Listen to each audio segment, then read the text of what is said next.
Madame Cécile Untermeyer. Merci.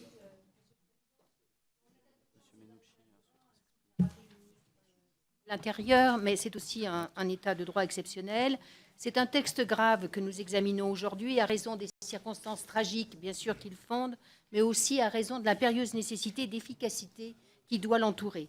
Moi, je voulais remercier le gouvernement donc, sur le travail sur le texte, mais observer que le Parlement sait également travailler vite et bien, rapidement, sans négliger d'améliorer et de compléter le texte de 55. Alors, j'aurais 4 observations. Sur les perquisitions, je voulais saluer l'introduction d'une information systématique du procureur et la présence de l'EPJ pendant ces perquisitions.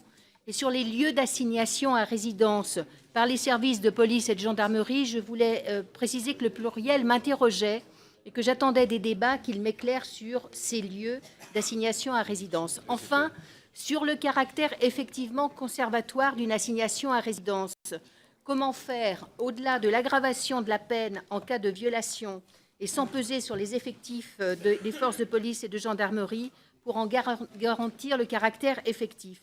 Enfin, je dirais que 3 mois, c'est à la fois très peu et très long au regard d'une restriction des libertés, d'où la nécessité de définir le rôle du Parlement pendant ces 3 mois.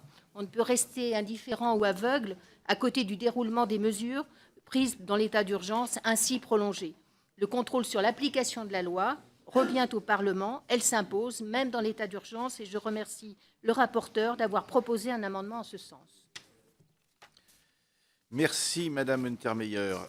J'ai au total 24 orateurs inscrits. Il en est déjà passé 6, donc il en reste quand même un certain nombre. Donc je vous remercie de bien vouloir être assez bref. Monsieur Pierre